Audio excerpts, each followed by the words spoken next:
दोस्तों, Iran, Israel और America जंग के बीच अब अमेरिकी राष्ट्रपति डोनाल्ड ट्रंप ने भारत के लिए एक सबसे बड़ा फैसला लिया है और खास करके भारत में पेट्रोल डीजल तेल सप्लाई को लेकर ये ट्रंप की तरफ से बड़ी घोषणा की गई है। तो आइए देखते हैं एक एक करके आज इजराइल ईरान जंग से जुड़ी 10 सबसे बड़ी खबरें हैं। सबसे पहला अपडेट तो देखिए दोस्तों, होर्मुज रूट अभी बंद है, जो ईरान ने बंद किया। इस होर्मुज से 24 घंटे में सिर्फ 2 ही जहाज निकले और ये रूट बंद होने की वजह से दुनिया भर की 20% तेल सप्लाई रुक चुकी है। और खाड़ी क्षेत्रों में बढ़ते तनाव के बीच भारत के रक्षा मंत्री राजनाथ सिंह ने कहा कि होर्मुज या पूरा फारस की खाड़ी वाला इलाका दुनिया की ऊर्जा सुरक्षा के लिए बेहद महत्वपूर्ण है। जब इस क्षेत्र में कोई बाधा या रुकावट आती है तो इसका सीधा असर तेल और गैस की सप्लाई पर पड़ता है। राजनाथ सिंह ने तो ये भी चेतावनी दी है कि ये अनिश्चितताएं सीधे तौर पर अर्थव्यवस्था और वैश्विक व्यापार को प्रभावित करती हैं। हालांकि इस बीच अमेरिकी राष्ट्रपति डोनाल्ड ट्रंप ने भारत के लिए एक अच्छा फैसला लिया और वो ये कि रूस से सस्ता तेल खरीद सकेगा भारत। ईरान जंग के कारण अमेरिका ने 3 अप्रैल तक भारत को रूस से एक्स्ट्रा सस्ता तेल खरीदने की रियायत दे दी है। इस वजह से भारत में पेट्रोल डीजल तो महंगा नहीं होगा। अभी जो मिडिल ईस्ट में युद्ध चल रहा है, इजराइल, ईरान, अमेरिका वगैरह के बीच जंग, इसके कारण कच्चा तेल $83 के पार चला गया है क्योंकि क्रूड ऑयल की सप्लाई बाधित है। लेकिन भारत के लिए अच्छी बात है, भारत में पेट्रोल डीजल के दाम बढ़ने का संकट फिलहाल खत्म हो गया क्योंकि भारत को रूस से कच्चा तेल खरीदने की शर्तों के साथ छूट मिल गई है। अमेरिकी ट्रेजरी विभाग ने भारतीय रिफाइनरों को 30 दिन का स्पेशल लाइसेंस दे दिया है और ये लाइसेंस 3 अप्रैल तक वैलिड रहेगा।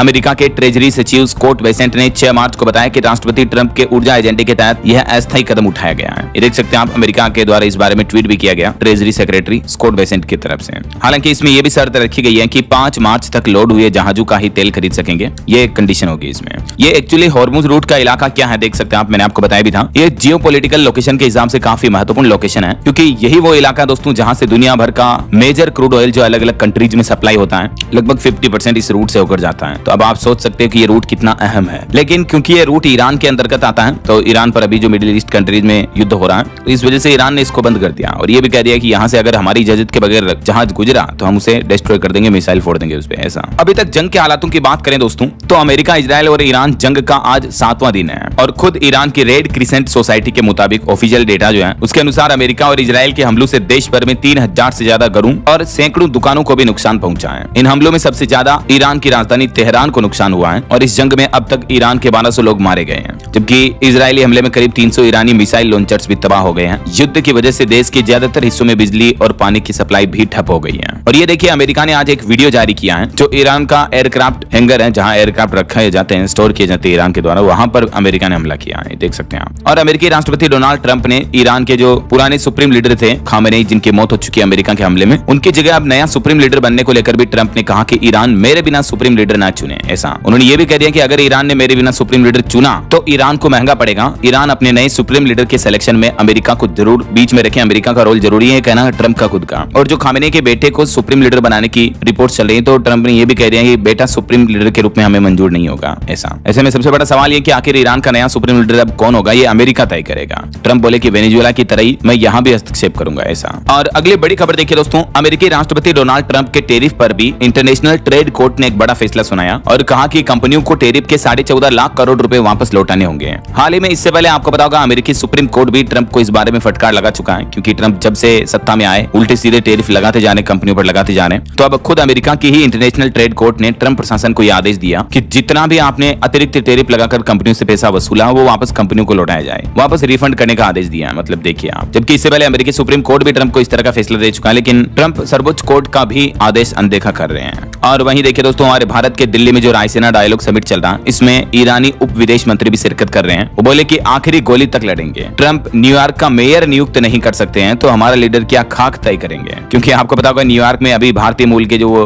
मेयर बने थे जोहरान ममदानी, तो उनके चयन पर कटाक्ष मारते हुए ईरान के डिप्टी विदेश मंत्री सईद खतीबजादेह ने दिल्ली में चल रहे रायसीना डायलॉग समिट में अपने संबोधन में कहा कि तेहरान के पास अमेरिकी इजरायली हमले के खिलाफ देश की रक्षा के लिए बहादुरी से लड़ने के अलावा कोई दूसरा विकल्प नहीं है। वो बोले कि हमने कसम खाई है, देश आखिरी गोली और आखिरी सैनिक तक विरोध करेगा। और जो अमेरिकी राष्ट्रपति डोनाल्ड ट्रंप ईरान में नेतृत्व बदलने की बात करते हैं जबकि वे अपने ही देश में न्यूयॉर्क का मेयर तक नियुक्त नहीं कर सकते हैं, यह एक तरह का औपनिवेशिक जरिया है। वे अपने देश में लोकतंत्र की बात करते हैं लेकिन ईरान की लोकतांत्रिक सरकार को गिराना चाहते हैं। तो ये अंतर्राष्ट्रीय लेवल पर भी बातचीतें चल रही हैं, हमारे भारत में भी ये आए तो अभी इन बातों पर चर्चा की। ऐसा चलिए अगला अपडेट देखिए, सोना चांदी के भाव पर बड़ी खबर आ रही दोस्तों। सोना 3 दिन में 8,000 रुपए तक सस्ता हुआ, अभी 1,59,000 रुपए प्रति 10 ग्राम पहुंच चुका है, जबकि चांदी 26,000 रुपए गिर गिर कर 2,63,000 रुपए प्रति किलो पर आ गई है। चांदी पिछले 36 दिन में 1.25 लाख रुपए तक के लगभग सस्ती हुई है। बाकी अलग अलग कैरेट के हिसाब से गोल्ड का प्राइस क्या चल रहा है, 14, 18, 22, 24 कैरेट्स भी आप इस टेबल में देख सकते हैं। वैसे तो अभी अंतरराष्ट्रीय लेवल पर तनाव का माहौल चल रहा है और ऐसे टेंशन भरे माहौल में सोना चांदी की कीमतें अक्सर बढ़ती हैं, लेकिन इस बार मार्केट में सेंटीमेंट्स कुछ अलग देखने को मिल रहे हैं। शेयर बाजार में लगातार दिनों दिन गिरावट आ रही है। आज ही देखिए भारतीय शेयर बाजार में फिर से 500 अंकों की गिरावट देखने को मिली। सेंसेक्स 79,500 पर चल रहा है। तो एक्चुअली स्टॉक मार्केट भी गिर रहा है। सोना चांदी, बिटकॉइन, क्रिप्टो करेंसी वगैरह सभी में बड़ा फॉल देखने को मिल रहा है। और अगली खबर देखिए, अमेरिका, इजराइल और ईरान युद्ध के बीच अबू धाबी में फंसी हुई है राजस्थान राज्य की एक बिजनेसमैन फैमिली भी। बोले कि फ्लाइट टिकट की रेट 2.5 लाख तक पहुंच चुकी है। होटल में रुकने के भी पैसे नहीं बचे अब तो।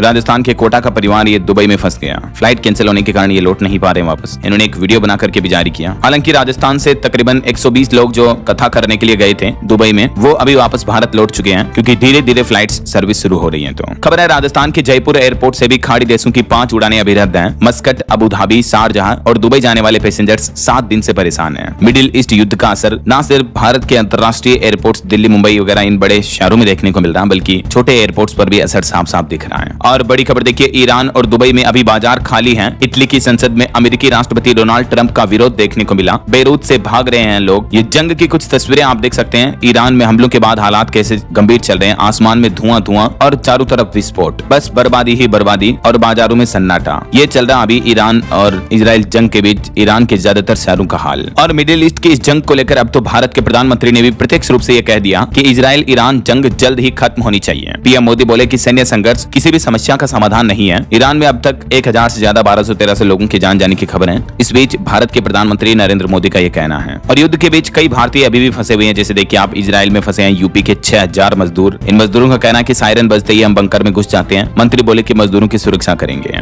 वहीं खबर है कि इजराइल ने नष्ट किए ईरान के कई बैलिस्टिक मिसाइल लॉन्चर भी। IRGC ने भी दावा किया कि हमने हेरोन ड्रोन मार गिराया। ये वेस्ट एशिया के लाइव अपडेट्स आ रहे हैं, देख सकते हैं आप। और खबर है लंबे युद्ध के लिए ईरान तैयार है। IRGC ने अमेरिका और इजराइल इन दोनों देशों को नए हथियारों की चेतावनी दी और कहा कि दर्दनाक चोट मिलेगी। कुल मिलाकर ईरान पीछे हटने वालों में से नहीं दिख रहा है अभी तक की मौजूदा स्थितियों के मुताबिक। तो और आज जो भारत में रमजान के जुमे की नमाज है, इससे पहले घाटी, जम्मू कश्मीर वगैरह में भी सख्त पाबंदियां लगाई गई है। खामनेई की मौत के विरोध में पूरा कश्मीर सुलग रहा। अभी लाल चौक भी पूरी तरह से सील किया गया। ये देख सकते हैं, सन्नाटे की तस्वीरें भी हैं। तो ये तो ईरान इजराइल जंग का माहौल चल रहा है। और वहीं दोस्तों एक श्रद्धांजलि, बीते दिन एक बड़ा हादसा हो गया शाम के समय हमारे देश में। असम में वायुसेना का सुखोई फाइटर जेट क्रैश हो गया और इसमें दोनों पायलटों की मौत हो गई। बताया जा रहा है कि जोरहाट से 60 किलोमीटर दूर यह हादसा हुआ। सेना पायलटों और विमान दोनों की तलाश में जुटी है। सुखोई 30M के आई फाइटर जेट क्रैश हो गया। अचानक रडार से गायब हो गया था और इस हादसे में दोनों पायलटों की जान चली गई। ईश्वर इनकी आत्मा को शांति दे और इनके परिवार वालों को हिम्मत दे, हौसला दे। और इधर बिहार की राजनीति से बड़ी खबर देखिए, जेडीयू कार्यकर्ताओं ने पीएम के पोस्टर पर कालिक पोती। वर्तमान मुख्यमंत्री नीतीश के राज्यसभा जाने के विरोध में जेडीयू एमएलए समेत कई कार्यकर्ताओं ने विरोध प्रदर्शन किया। मुख्यमंत्री ने फिर सांसदों की मीटिंग भी बुलाई। विधायकों की भी मीटिंग हो रही है। अभी बिहार में राजनीतिक सियासत अभी काफी गर्म माहौल पर है। तो ये रहे दोस्तों आज के दिन।